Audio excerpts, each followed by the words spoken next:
I was using a nail gun to fix my parents' roof in the scorching heat of a North Carolina July. Suddenly, my gaze slammed into a file folder left open on my father's workbench just inside the window. Last Will and Testament, with my name crossed out in thick, crimson red ink. The world around me seemed to tilt on its axis. My chest tightened as if I had just taken a round to the vest. The nail gun slipped from my sweaty grip, clattering against the shingles with a dry thud, but my ears were ringing with the deafening hum of betrayal pulsing through every vein. I read the line highlighted in yellow. All assets to Imani. Molly receives nothing as she is self-sufficient. I am Sergeant Molly Cook, the woman who has sent $800 every single month for 5 years just to keep this roof from collapsing on their heads. Why has my sacrifice and my strength become the weapon my own parents used to punish me? Does a soldier's loyalty mean anything when the enemy isn't across the battlefield but sleeping in the very next room? I wiped a mixture of grit and sweat from my forehead, leaving a muddy streak across my brow. I'd been up here for 4 hours. The humidity in Fayetteville doesn't just make you hot, it tries to drown you. My knees were raw from kneeling on the rough asphalt shingles, and my back screamed in protest. I was spending my leave, my precious time off from the base, doing manual labor that would have cost them $3,000 if they had hired a contractor. Through the open window below my boots, a blast of cold, conditioned air escaped, carrying the sound of giggling. It was Imani. She was filming another TikTok in the living room. I could hear the repetitive, high-pitched pop music looping over and over. That air conditioner, humming away to keep her cool while she danced, was running on the electricity bill I paid last week. "Molly!" My father's voice boomed from the front porch. He didn't sound concerned. He sounded impatient. "Pick up the pace up there. The forecast says thunderstorms by 6. I don't want a leak in the ceiling while I'm watching the game." I paused, the hammer heavy in my hand. "No, thank you."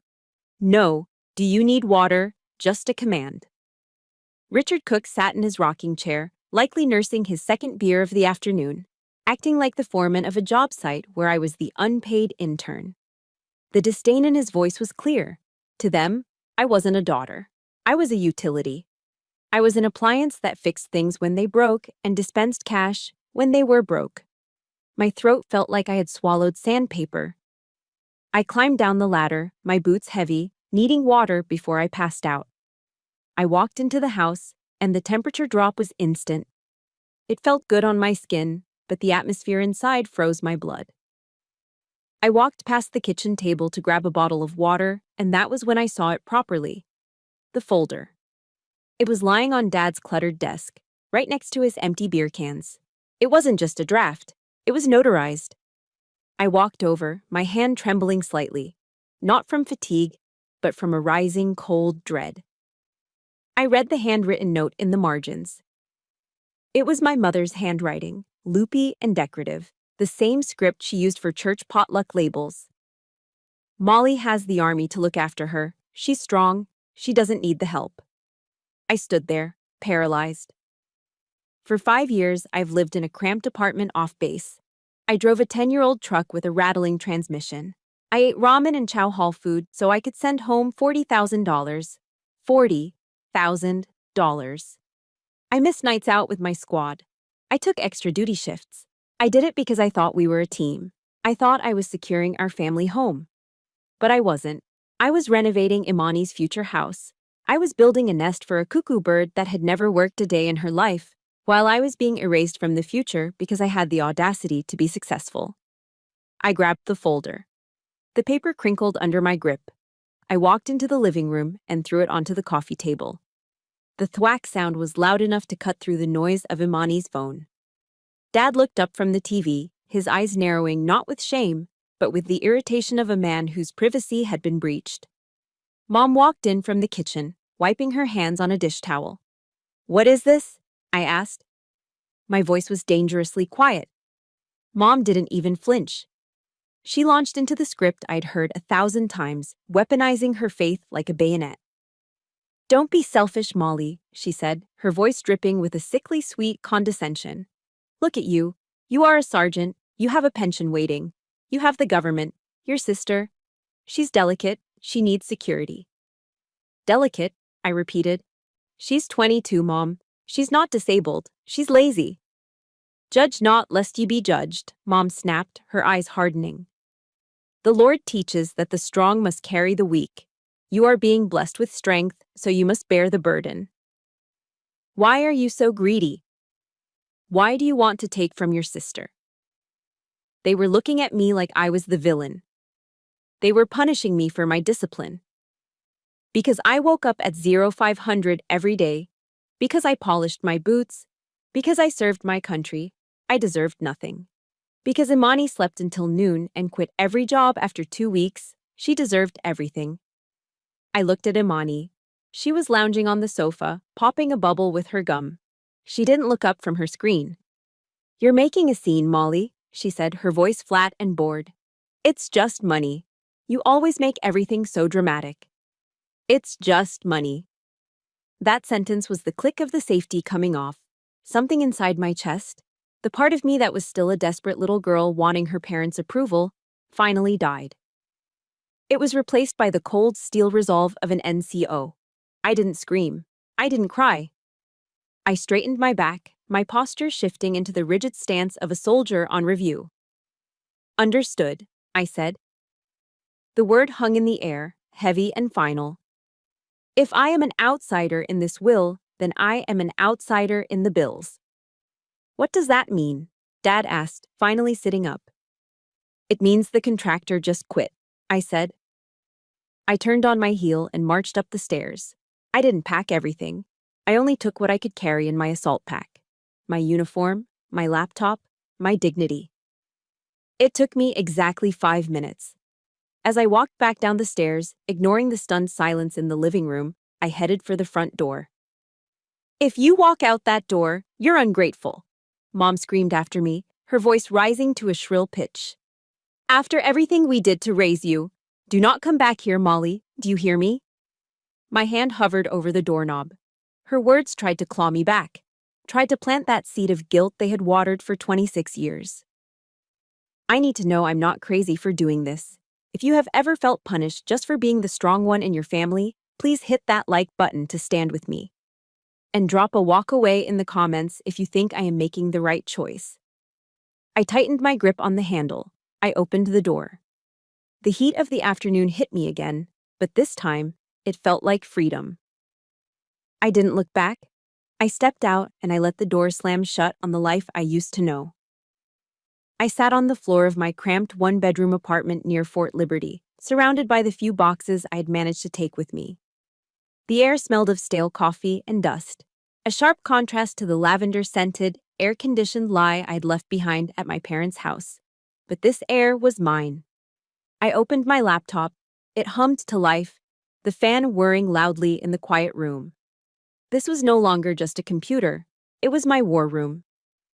My fingers flew across the keyboard, typing in the password for MyPay, the military payroll system.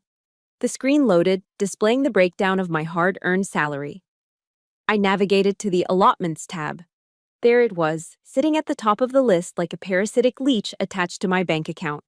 Richard and Deborah Cook, $800. My cursor hovered over the Stop button.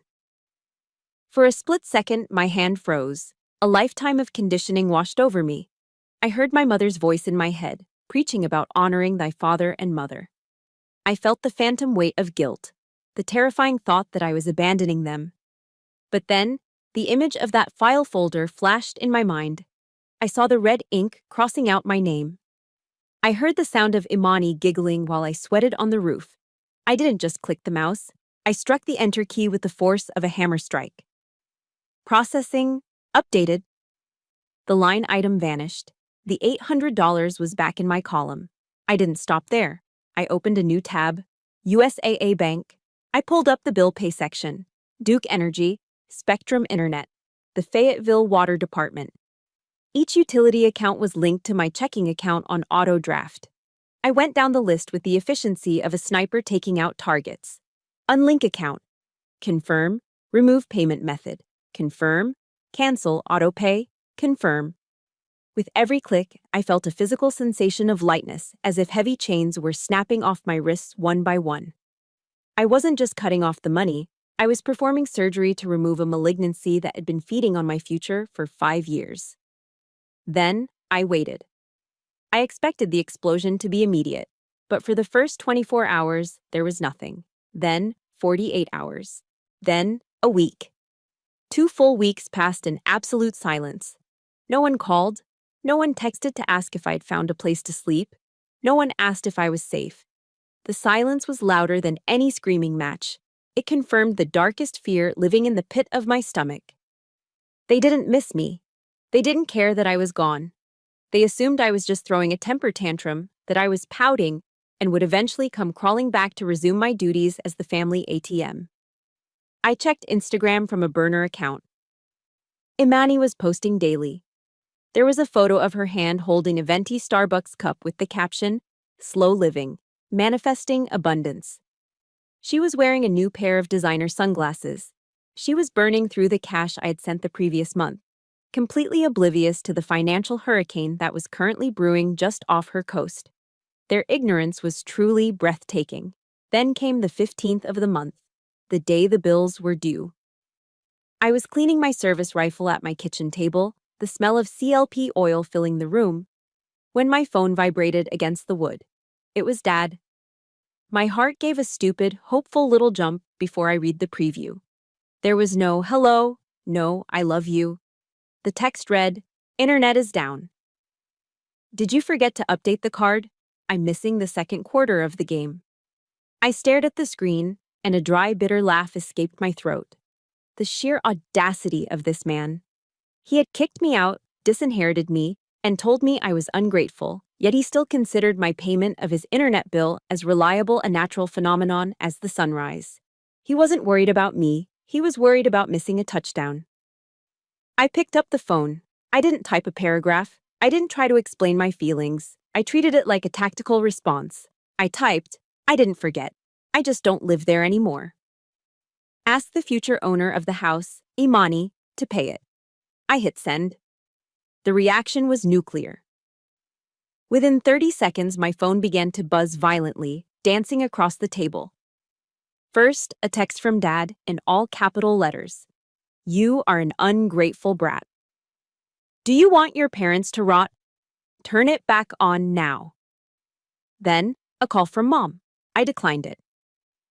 Immediately, a voicemail popped up. I pressed play on speakerphone. Her voice filled the empty apartment, trembling with a performance-worthy sob. "Molly, I cannot believe you would be so petty. We are family. You are counting pennies with the people who raised you? You are breaking my heart, Molly. God is watching you." She wasn't heartbroken because she lost a daughter. She was heartbroken because she lost her convenience. She was realizing that the strong daughter wasn't going to carry the load anymore, and the delicate daughter couldn't lift a finger. I looked at the phone vibrating again. Imani was calling now. I didn't answer. I turned the volume off and tossed the phone onto the cheap sofa across the room. It landed face down on the cushions. Let them scream into the void. The bank of Molly was closed. I picked up the rag and went back to polishing my rifle.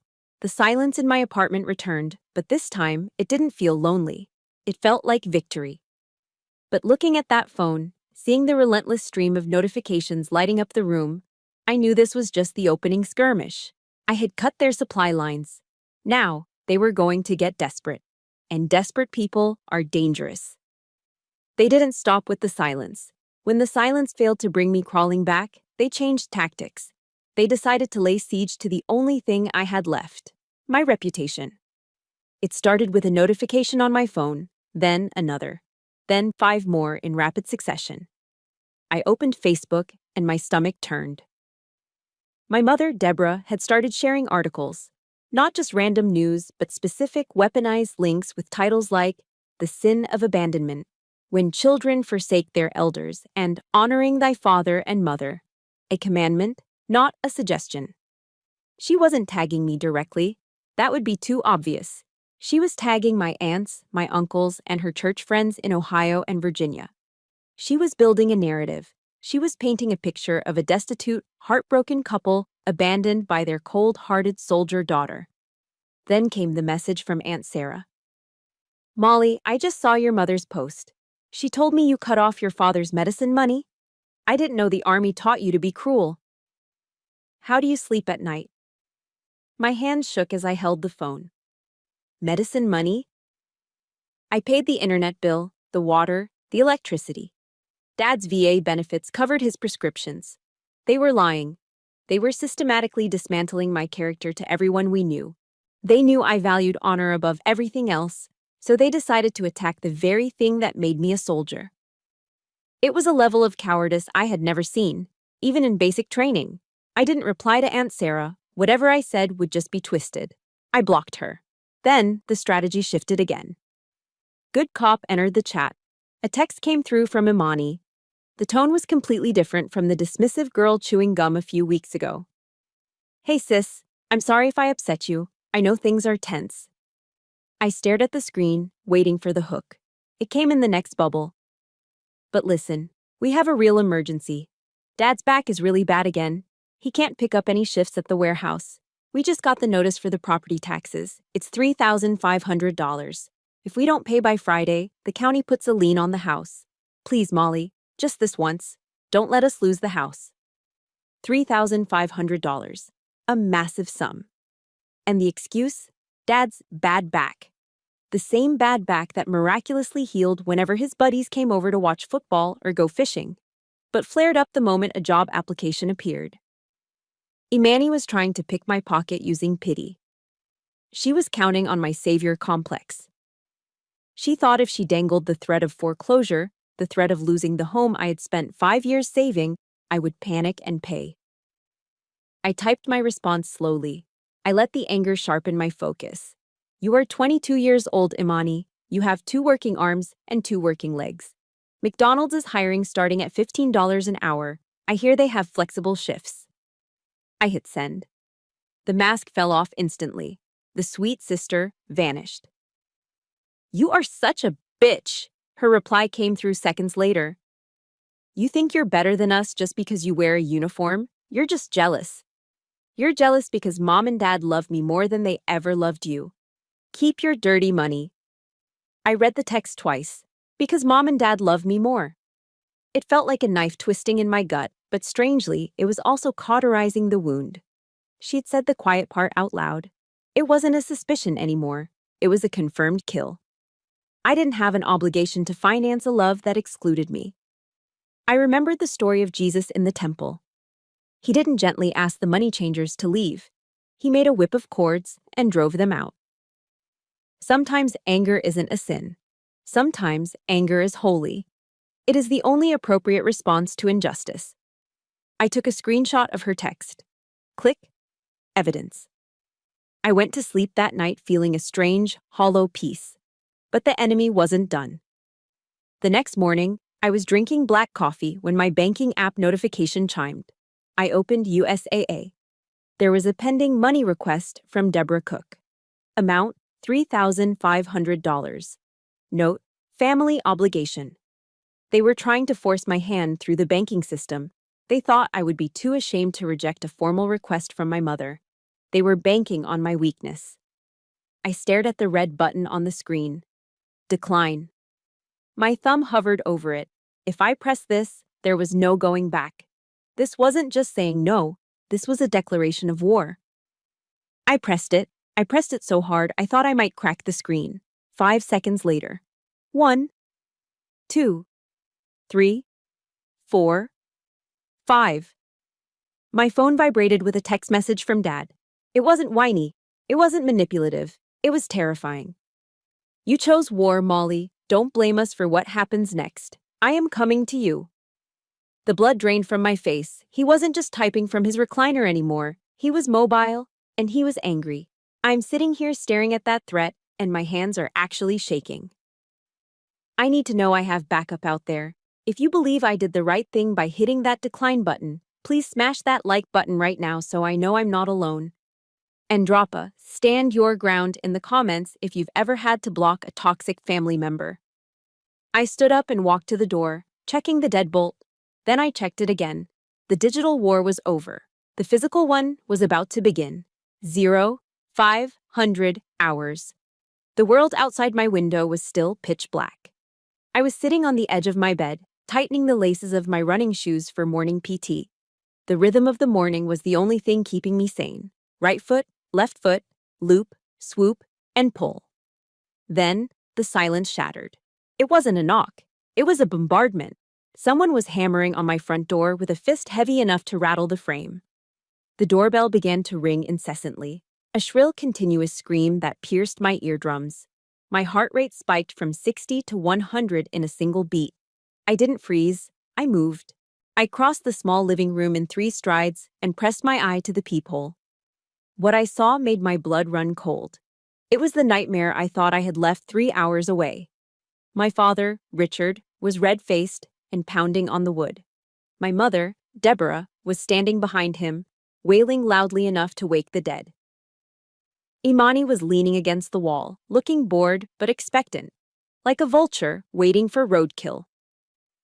They had driven 3 hours in the middle of the night. This wasn't a visit. This was an ambush. From down the hall, Mrs. Higgins's terrier started barking frantically. Lights under the neighbors' doors flickered on. This was their strategy: public shaming. Make enough noise that I would surrender just to make it stop. I unlocked the deadbolt and threw the door open, but I planted my feet firmly in the threshold, blocking the entrance with my body. I wasn't the daughter anymore. I was the sentry. And they were the hostile force. "What the hell are you doing here?" I demanded, my voice low and dangerous. Mom didn't answer me. She played to the audience. She saw Mrs. Higgins peek her head out of apartment 4B and immediately threw her hands up. "Oh, my baby," Mom shrieked, lunging forward as if to hug me or push past me. "How could you be so cruel, abandoning your parents in their time of need? We are destitute, Molly, destitute," she was sobbing without tears. It was a performance worthy of daytime television. Dad didn't bother with the act. He stepped into my personal space, bringing with him the sour, stale smell of yesterday's cheap beer and unwashed flannel. His eyes were bloodshot, swimming with a mixture of exhaustion and rage. "Cut the crap, Molly," he growled, pointing a thick finger in my face. "You think you can just hide? Give me the debit card. Now, you owe me $3,500 for those taxes. Hand it over, and maybe I won't tell everyone what a piece of trash you are." He didn't look at me like I was his child. He looked at me like I was a broken ATM that just needed to be kicked a few times to dispense cash. "You are trespassing," I said, keeping my hands up, palms open, defensive posture. "Get out." "This is family business," Dad shouted, spitting flecks of saliva. While I was focused on holding the line against Dad's bulk, I saw movement in my peripheral vision. Imani. She was small and slippery. While Dad and Mom created the wall of noise, she dipped under my arm, trying to snake her way into the apartment. Her eyes were locked on the coffee table behind me, where my wallet and my government-issued laptop sat. My training kicked in before my brain could process the betrayal. I spun around, ignoring Dad, and grabbed Imani's wrist just as her fingers brushed the leather of my wallet. I didn't strike her. I applied a standard control hold, twisting her arm behind her back and pressing her forward until she was immobilized against the doorframe. "Do not touch my gear," I hissed. "Ow! Ow!" Imani screamed, her voice piercing and high like a siren. "She's hurting me! Daddy, she's breaking my arm! She's crazy!" Mom reacted instantly. She stopped wailing and lunged at me, her hand swinging wild. Crack! Her palm connected with my shoulder, a stinging slap meant for my face. "You brute!" Mom screamed, her face twisted into a mask of pure hate. "Is this what the army taught you? To beat up your little sister? You're a monster." I shoved Imani back into the hallway, forcing Mom and Dad to stumble backward to catch her. I stepped back into my apartment and pulled my phone from my pocket. "I am giving you 10 seconds to clear this hallway," I said. My voice wasn't shaking. It was dead calm. 10, 9. "You wouldn't dare," Dad sneered, stepping forward again. "You call the cops on your own flesh and blood? You ungrateful?" I tapped the screen. I put it on speakerphone and held it up like a shield. "Fayetteville Police, what is your emergency?" The dispatcher's voice rang out, clear and authoritative in the cramped hallway. Dad froze. His face went from red to a pale, sickly gray. He was a bully, but like all bullies, he was terrified of real authority. He knew that if the police came, they would see a drunk man and a hysterical woman harassing a service member at 5 in the morning. "Hang up," he hissed. "I have intruders at my residence," I spoke clearly to the dispatcher. 3 individuals refusing to leave. "We're leaving," Dad yelled, grabbing Mom's arm. "We're leaving! You happy now, you traitor?" He turned to go, but then he stopped. He looked at me one last time. The fear in his eyes was gone, replaced by something much darker. A cold, calculating malice. He cleared his throat and gathered a mouthful of phlegm. He spit it directly onto my welcome mat. "Fine, you want to play by the rules," he said, his voice low enough that the phone wouldn't pick it up but loud enough for the venom to hit me. "Let's see how long you keep that uniform, Molly. Let's see what your commanding officer thinks when I file a report that you're mentally unstable. You pulled a weapon on your sister. You're dangerous. And I'm going to make sure the Army knows it." He turned and dragged his family toward the elevator. I stood there, the dispatcher asking if I was still on the line. I stared at the spit on the floor. My heart was pounding against my ribs, not from the fight, but from the threat. He knew exactly where to hit me. He wasn't just coming for my money anymore. He was coming for my career. 2 days. That was how long it took for the other shoe to drop. It was 10 at night. I was sitting on my couch, the lights dimmed, trying to read a field manual just to keep my brain from eating itself alive. The silence in the apartment felt heavy, like the air before a thunderstorm. Then, it shattered. Bang! Bang! Bang! 3 sharp, authoritative knocks. This wasn't the drunken pounding of my father.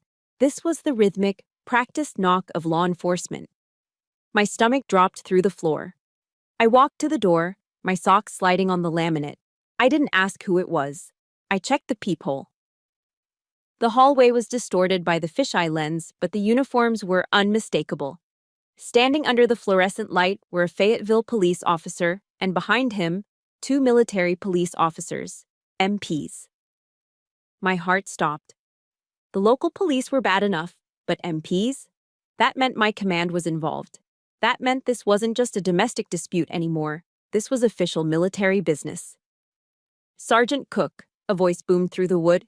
"Open the door. We need to conduct a welfare check." I unlocked the deadbolt with trembling fingers. I opened the door. "Step back, Sergeant," the lead Fayetteville officer said. His hand rested instinctively near his holster. The MPs looked tense, their eyes scanning the room behind me.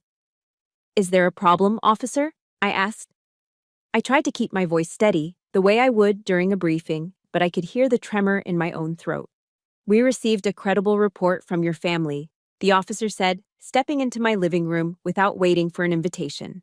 "They stated that you are suffering from a severe episode of PTSD, that you are armed, and that you have threatened self-harm and violence against family members." The room spun. It was the perfect lie. My parents knew exactly how the military worked. They knew that the Army is terrified of the veteran suicide statistic. They knew that if you paint a soldier as unstable and armed, the system doesn't ask questions first. It neutralizes the threat. "That is a lie," I said, backing up as they advanced. "I am perfectly fine." "Your father stated you attacked your sister 2 days ago," the officer continued, his eyes narrowing. "He said you were speaking incoherently and threatened to use your service weapon." I looked out into the hallway. Mrs. Higgins was there again, along with the couple from 4C, whispering and pointing. I was being stripped naked in front of my neighbors. But that wasn't the worst part. My mind raced through the regulations. If they took me in tonight, if they put me on an involuntary 72-hour psychiatric hold, my career was over. My security clearance would be flagged and suspended immediately. A sergeant with a suspended clearance is a sergeant without a job. I would be stripped of my weapon, placed on desk duty, and eventually processed for administrative discharge. My parents weren't just trying to embarrass me, they were trying to kill me professionally. They were willing to burn my entire life to the ground because I wouldn't pay their property tax. "Sir, please," I said, fighting the urge to scream. Check the apartment. My weapon is locked in a safe. I am calm. This is retaliation. The MPs exchanged a look. One of them, a staff sergeant I vaguely recognized from the base gym, stepped forward. Ma'am, if the family says you're a danger, we have to follow protocol, he said, his voice softer but firm. We can't take chances. I was cornered. I was seconds away from being handcuffed and dragged out in front of my neighbors. Then clarity hit me. The recording. I am being blackmailed, I said, my voice cutting through the tension like a razor blade. I have evidence on this phone. Before the Fayetteville officer could stop me, I unlocked my phone. My hands were shaking so hard I almost dropped it. I pulled up the voice memo from 2 mornings ago. Listen, I said. Just listen. I pressed play. The sound of chaos filled the quiet apartment. The audio was crystal clear. Give me the debit card. You owe me $3,500. My father's drunken voice roared from the tiny speaker. Ow! She's hurting me. Imani's fake scream followed. Then, the unmistakable sound of my own voice, calm and controlled. I am giving you 10 seconds to clear this hallway. And then, the kicker. The threat. Let's see how long you keep that uniform, Molly. Let's see what your commanding officer thinks when I file a report that you're mentally unstable. The silence that followed the recording was deafening. I didn't stop there. I switched apps and pulled up the text message from my father. I shoved the screen toward the Fayetteville officer's face. You chose war. I am coming to you. Does that look like a concerned father? I asked, my voice cracking with the weight of the betrayal. Or does that look like extortion? The Fayetteville officer looked at the phone. Then he looked at me. His posture shifted. His hand moved away from his belt. The suspicion in his eyes evaporated, replaced by a look of profound, pitying disgust. He looked at the MPs. The staff sergeant nodded slowly. They knew. They saw it. We apologize for the disturbance, Sergeant, the Fayetteville officer said, pulling out his notepad. This is clearly a malicious false report. We deal with swatting calls, but rarely from parents. He wrote something down, ripping the page out. I'm documenting this as harassment. If they come back, or if they call again, we will arrest them for filing a false police report. The MPs saluted me. It wasn't just protocol, it was an apology. They turned and marched out. The door clicked shut. I stood there in the middle of my living room. I should have felt relieved. I had won. I had saved my career. But as the adrenaline faded, my legs gave out. I slid down the wall until I hit the floor, burying my face in my hands. I didn't cry because I was scared. The fear was gone. I cried because, in that moment, I realized the absolute truth. My parents didn't love me. They didn't even like me. They were willing to destroy the only thing I had ever built for myself, my honor, my service, just to punish me for closing my wallet. They had tried to execute me. I wiped my face. The tears felt cold. I remembered a verse from the Bible my mother loved to quote so incorrectly. And you shall know the truth, and the truth shall make you free. I finally knew the truth, and for the first time in my life, I was free. The morning sun was filtering through my blinds, but the darkness hadn't lifted. It had just moved online. My phone pinged. It wasn't a text from my family this time. It was a message from Specialist Gonzalez, a guy in my unit. He didn't say anything, just sent a link with a grimacing emoji. I clicked it. It was a GoFundMe page. The title hit me like a physical slap. Save an elderly veteran's home, abandoned by soldier daughter. My mother had been busy. Under a photo of her and Dad looking frail and tragic, a photo taken 5 years ago when Dad actually had the flu, she'd written a masterpiece of fiction. She claimed that the Army had brainwashed me, that I had become cold and heartless, and that I had cut off their medication money to buy a new truck. She claimed they were days away from being homeless because of my cruelty. They had already raised $500. I scrolled down to the comments. My blood boiled. There was Aunt Sarah again, leading the charge. I always knew Molly was troubled, such a disgrace to the family name. Praying for you, Deborah. Strangers were chiming in, calling me a traitor and a disappointment to the uniform. I sat there, my hand gripping the phone so hard my knuckles turned white. They were monetizing my character assassination. They were using the sympathy people felt for veterans to scam the community, using my name as the villain to drive engagement. I could have called them, I could have screamed. But screaming doesn't leave a paper trail. I walked to my laptop. It was time for a situation report. I opened my personal Facebook page. I didn't write a sob story. I didn't use adjectives or emotional pleas. I treated this like a military briefing. Cold, hard, facts. I typed the headline, SITREP, the truth about the ungrateful daughter. Then, I uploaded 3 photos. Exhibit A high-resolution photo of the last will and testament. I circled the clause where my name was crossed out in red ink and the line awarding 100% of the assets to Imani because I was self-sufficient. Exhibit B a redacted screenshot of my bank statements from the last 5 years. I highlighted the recurring allotment line. The total sum was circled at the bottom, $60,000. Exhibit C the police report from last night. I zoomed in on the officer's handwritten notes. Malicious false report. No evidence of mental instability. Subject is being harassed by family. I wrote a simple caption. I have supported my parents for 5 years. I fixed their roof with my own hands. I was disinherited because I work, and my sister was rewarded because she doesn't. When I stopped paying their bills, they called the police to try and strip me of my security clearance. This GoFundMe is a fraud. Do not donate to people who punish their children for succeeding. I hovered over the post button. This was the nuclear option. Once I did this, there was no going back to Sunday dinners or Christmas cards. I hit post. In a small town like Fayetteville, gossip travels faster than the speed of sound. For the first 10 minutes, there was silence. Then, the notifications started. But they weren't the angry pings from before. They were a deluge. The first comment was from Mrs. Gable, a neighbor who lived 2 doors down from my parents. Wait, Richard told me that new truck was a gift from you. He said he bought it with his warehouse bonus. He hasn't worked in 10 years. Then, a guy Dad used to drink with. I saw Richard at the bar last night buying rounds. If he's broke, he sure drinks expensive beer. The tide turned so fast it was dizzying. The poor elderly couple narrative crumbled under the weight of the receipts. People don't like being scammed. Then came the kill shot.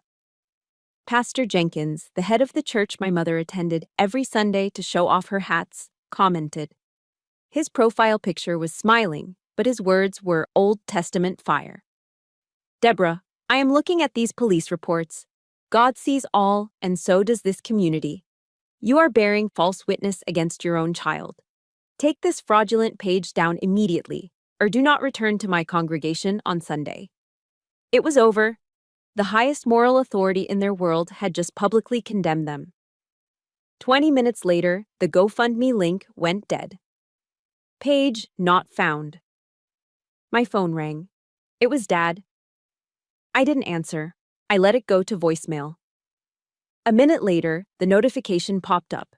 I pressed play, needing to hear the surrender. What the hell did you do, Molly?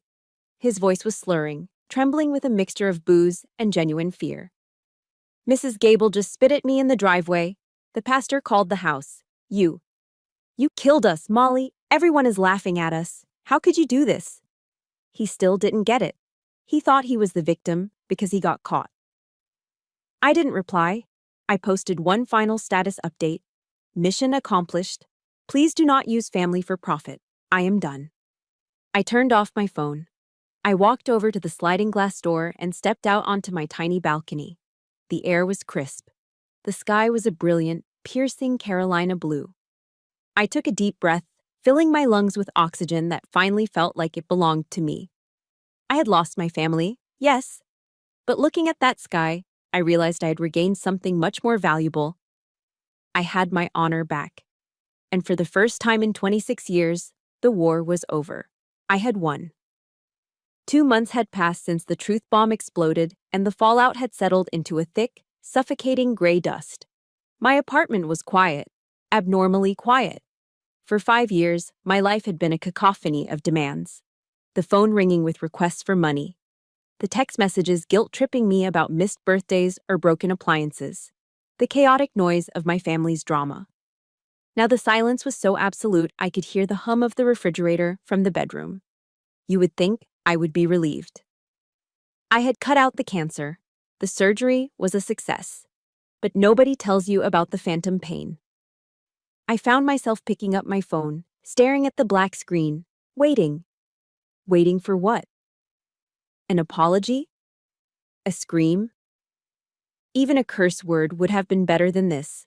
It would have proven that I still existed to them. But there was nothing. They had ghosted me. They had moved on to their trailer park and their misery. And they had erased me from their narrative completely. I had won the war, but I was sitting in the ruins, all by myself. It was late November now, Thanksgiving. The base was a ghost town. Most of the unit was on block leave, scattering across the country to go home to turkey dinners and football games. I stayed behind. I volunteered for extra charge of quarters duty just to have a reason to wear my uniform, just to have a place to be that wasn't my empty living room. When my shift ended at 2000 hours, the town of Fayetteville was shut down. Every restaurant, every grocery store closed for the holiday. Except one. I drove my truck down Skibo Road, the tires humming on the empty asphalt, until I saw the familiar yellow block letters glowing in the night. Waffle House. The parking lot had a few cars. It is the sanctuary for the lonely, the shift workers, and the displaced. I walked in, the smell of grease, coffee, and maple syrup hitting me like a warm blanket. I took a booth in the back corner. "What can I get you, hun?" the waitress asked. Her name tag said Betty. She looked like she had been working here since the Reagan administration, with kind eyes and hair teased high. "Chicken and waffles, please, and coffee. Black," I said. "Coming right up." I looked around. 2 booths over, there was a family, a young couple and a toddler. They were laughing. The dad was wiping whipped cream off the kid's nose. It was such a small, stupidly normal thing. I looked down at my hands. A lump formed in my throat, hot and sharp. I had saved $60,000. I had saved my career. I had saved my dignity. So why did I feel like the poorest person in this room? The food arrived. I cut into the waffle, watching the syrup pool on the plate. A single tear escaped, hot and humiliating, splashing right into the butter. Then another. I wiped them away furiously, hoping no one saw the sergeant crying over her breakfast for dinner. "Here now," a voice said softly. It was Betty. She wasn't holding the coffee pot. She was holding a small plate with a slice of pecan pie, steam still rising from the crust. She slid it onto the table. "I didn't order this," I stammered, sniffing. "I know," Betty said. She looked at the unit patch on the jacket I had draped over the seat. Then she looked me right in the eye. She didn't ask why I was alone on Thanksgiving. She didn't ask where my family was. She just knew. "It's on the house, sugar," she said, her voice sounding like gravel and honey. "Thank you for your service." She turned to walk away, then paused and leaned in, resting a hand on the edge of the table. "You look like you're carrying a heavy load, baby girl," she whispered. "Just remember this. Sometimes the good Lord separates us from our kin to protect our spirit. Being alone don't mean you're broken. It means you're safe." The air left my lungs. It was as if she had read the transcript of my life. "Thank you," I whispered. "Eat your pie. It's got extra bourbon in the filling." She winked and walked back to the grill. I took a bite. The sweetness filled my mouth, warm and rich. It wasn't the taste of family tradition. It was the taste of kindness from a stranger. I sat there for an hour, eating that pie, and for the first time in 2 months, the cold, hollow feeling in my chest began to thaw. I looked at the young family again, but this time I didn't feel jealousy. I felt hope. Family wasn't just biology. Biology is an accident of birth. Family is the people who feed you when you're hungry. Family is the waitress who gives you free pie because she sees your pain. Family is the squad mates who sent me texts all day wishing me a happy Thanksgiving.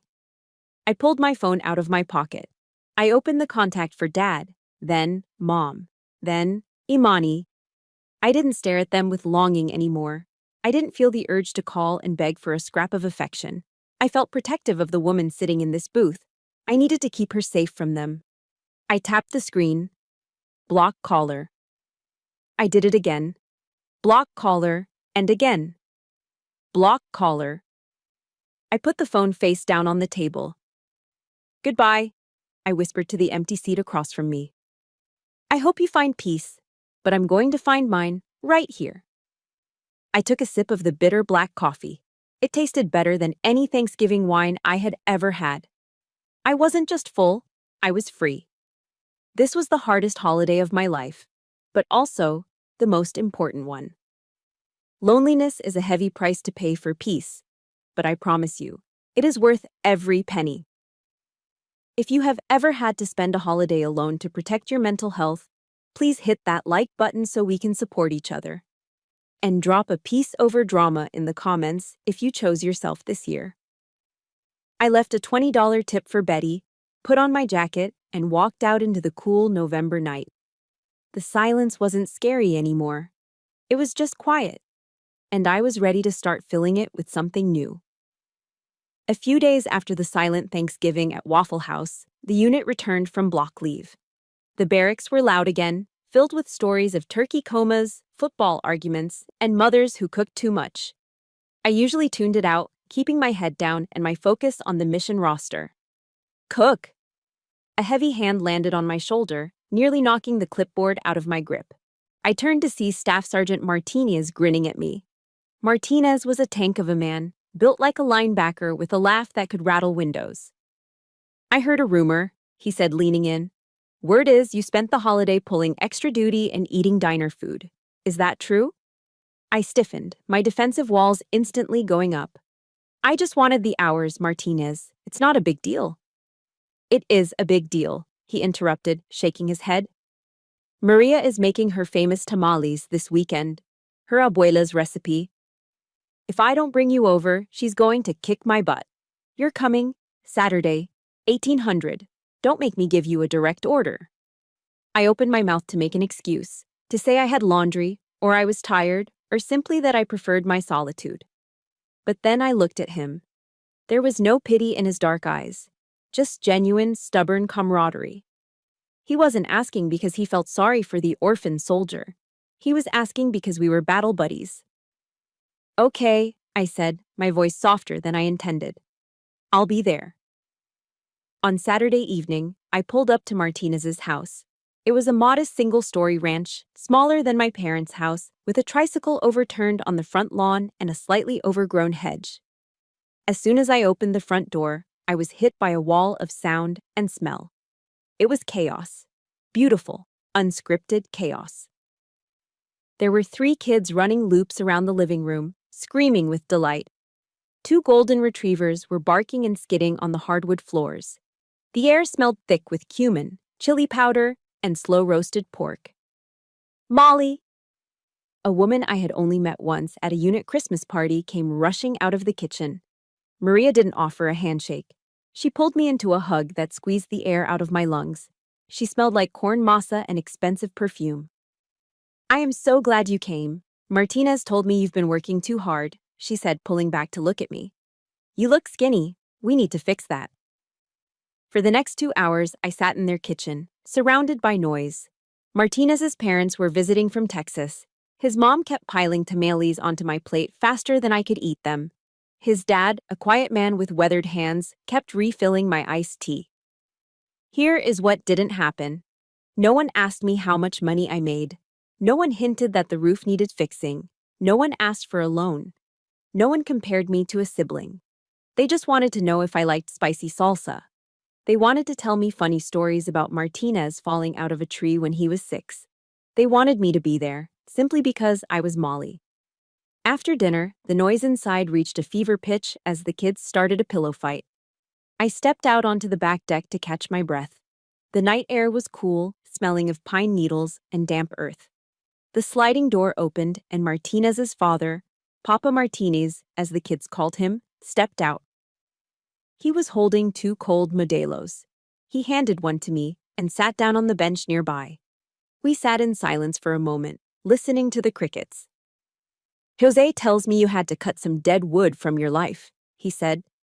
His voice was gravelly, his English heavily accented, but deliberate. I gripped the cold bottle. I had a falling out with my parents, sir. Falling out, he repeated, tasting the words. He shook his head. I was a gardener for 30 years, Molly. You know the secret to a strong tree? I shook my head. Pruning, he said, making a cutting motion with his hand. Sometimes a branch gets sick. It gets rot. If you leave it, because you think, oh, it is part of the tree, I must keep it, the rot spreads. It kills the roots. You have to cut the sick branch. It hurts the tree for a moment. But then, the tree grows stronger, taller. He looked at me, his dark eyes filled with a kindness that felt ancient. You did the hard thing, he said. Do not let the guilt eat your roots. You are a good tree, Molly. I felt a lump form in my throat, harder and tighter than the one at Waffle House, but this time, it didn't hurt. It felt like a release. For the first time in my life, a father figure was offering me wisdom to protect me, not to exploit me. Thank you, I whispered. Drink your beer, he smiled. Before the grandkids find us and turn us into jungle gyms. Driving home that night, the silence in my truck felt different. It wasn't empty anymore. I realized that for 26 years, I had been fighting for a seat at a table where I wasn't wanted. I thought family was DNA. I thought it was shared last names and shared history. I was wrong. Family isn't blood. Blood is just a biological accident. Family is the waitress who gives you pie when you're crying. Family is the sergeant who demands you come over for dinner.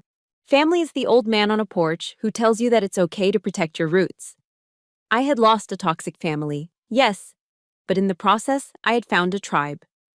I tapped my steering wheel in time to the radio. I caught a glimpse of myself in the rearview mirror.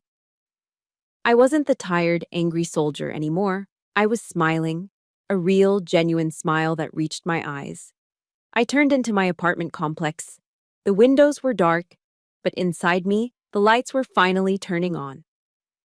Spring arrived in North Carolina with a vengeance. The air was thick with yellow pollen, coating every car hood and driveway in a fine, dusty layer. For the first time in years, the changing of the seasons didn't bring me anxiety. I wasn't worrying about cleaning my parents' gutters or paying for their AC unit service. Life had moved on. But the past has a way of echoing, even when you stop shouting back. It started with a text message on a Tuesday afternoon. It was from Jason, a guy I went to high school with who still lived 3 streets over from my parents' house. We hadn't spoken in years, so seeing his name pop up was jarring. There was no text, just an image attachment.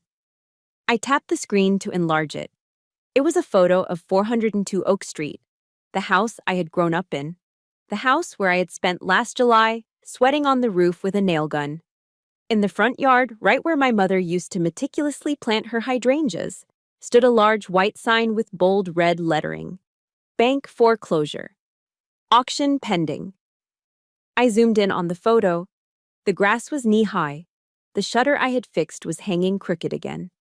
Without my constant infusion of cash and labor, the house had begun to rot from the inside out. I stared at the image for a long time. I didn't feel happy. I didn't feel sad. I felt a cold, hard sense of inevitability. Physics dictates that if you remove the foundation, the structure falls. I was the foundation. They removed me. This was just gravity doing its job.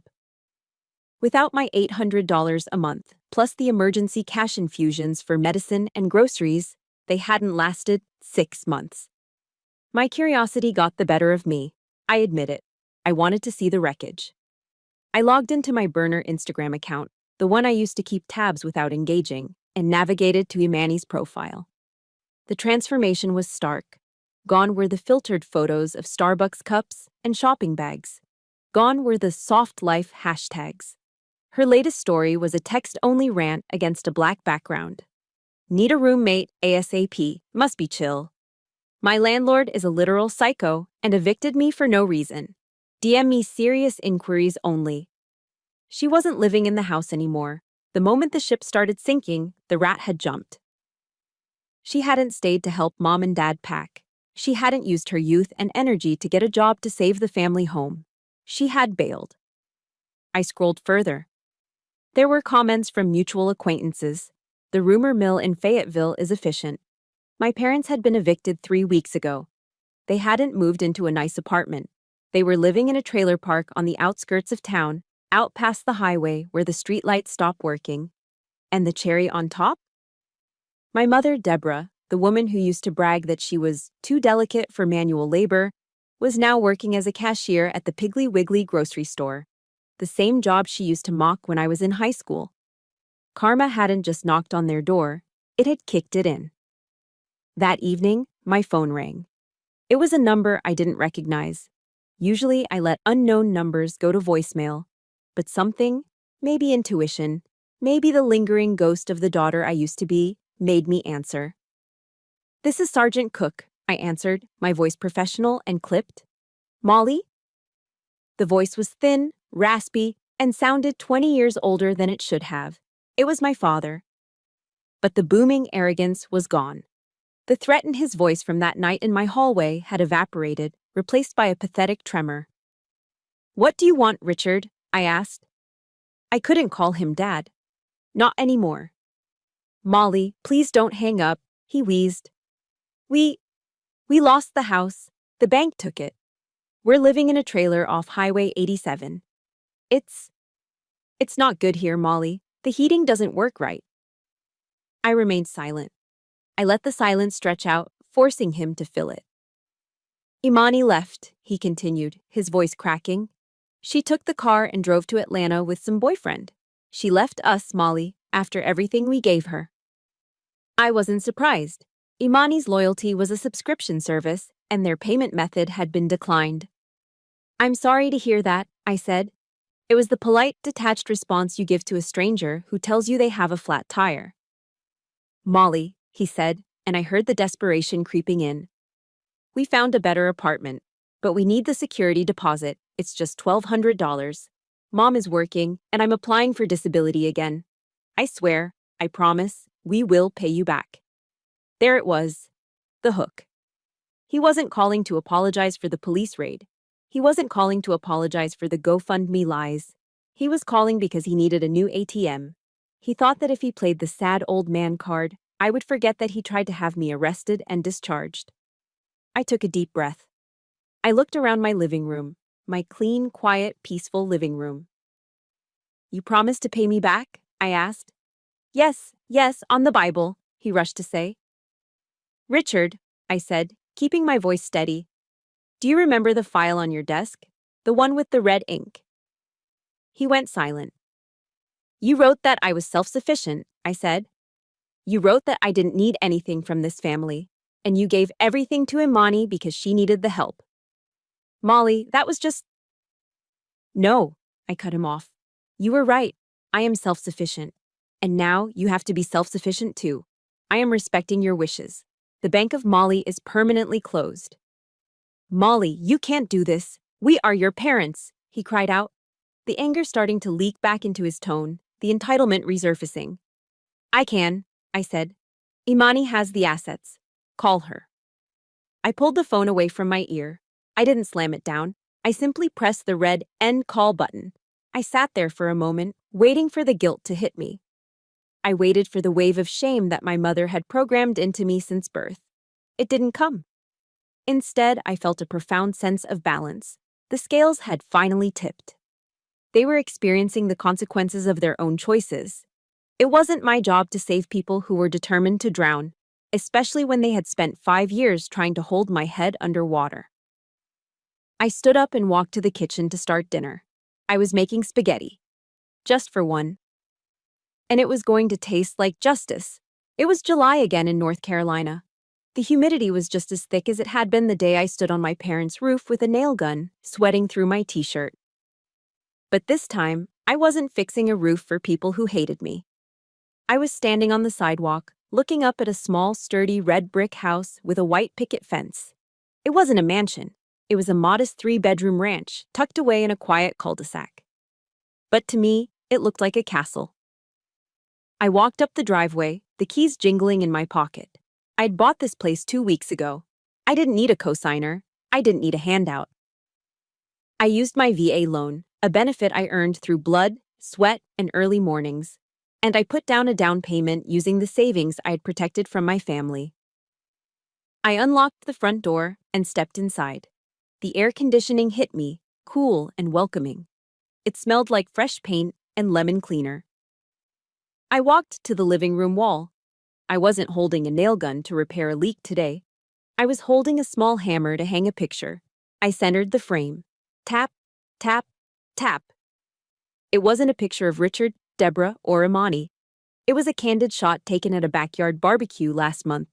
It showed me, laughing with my head thrown back, sitting next to Staff Sergeant Martinez and his wife, with Betty from Waffle House standing behind us holding a tray of brownies. I stepped back to admire it. This was my fortress. And in this fortress, only love and respect were allowed to cross the threshold. The gatekeepers were gone. I was the queen of my own castle now. My life had changed outside these walls too. The army recognized that the weight I had been carrying was gone. I was lighter, faster, sharper. Last month, I stood tall as they pinned the chevrons of a staff sergeant on my chest. E6, a leader of soldiers. With the rank came new responsibilities.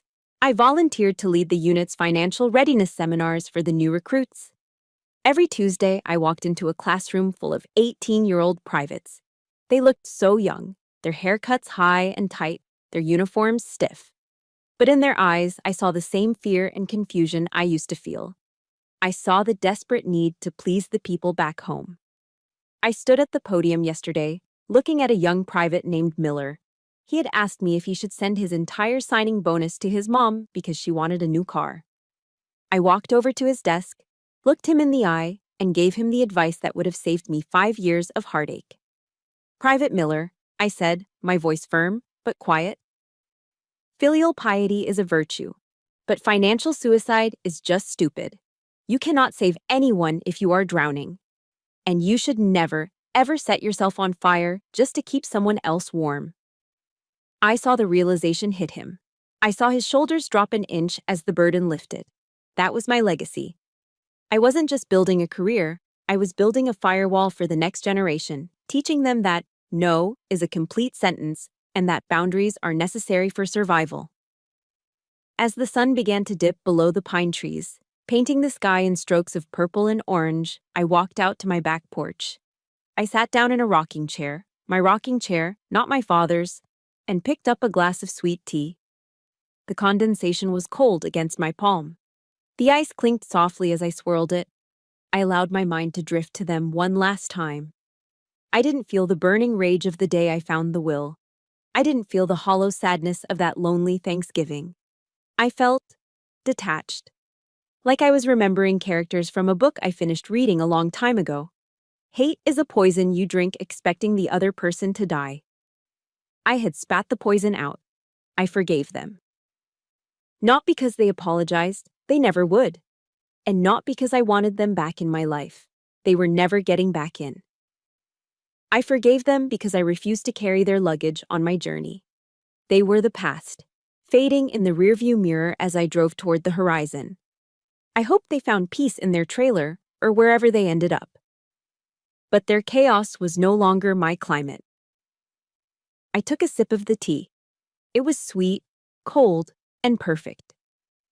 I looked at my reflection in the sliding glass door. I saw a woman who had walked through fire and came out made of steel. I saw a staff sergeant, a homeowner, a friend, a survivor. "Here's to you, Molly," I whispered, raising the glass to the woman in the reflection.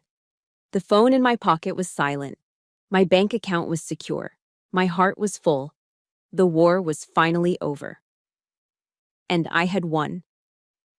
If there is one thing I want you to take away from my journey, it is this. Setting boundaries is not an act of betrayal. It is an act of self-preservation. Many of us are taught that family comes first, at the expense of our own sanity. But remember, you cannot pour from an empty cup. Real love does not demand that you bankrupt your future to pay for someone else's mistakes. Protecting your peace, your finances, and your mental health is the highest form of self-respect. You're allowed to walk away from anyone who hurts you, even if you share the same last name. Now, I want to hear from you. I know my story isn't unique. There are thousands of you out there silently carrying the weight of the world on your shoulders, just like I did. Have you ever had to make the hard choice to cut off a toxic family member to save yourself? How did you find the courage? Please share your story in the comments below. Let's build a community here where no one has to fight alone. And if this story resonated with you, please hit that like button and subscribe to the channel. Let's keep telling the truth together.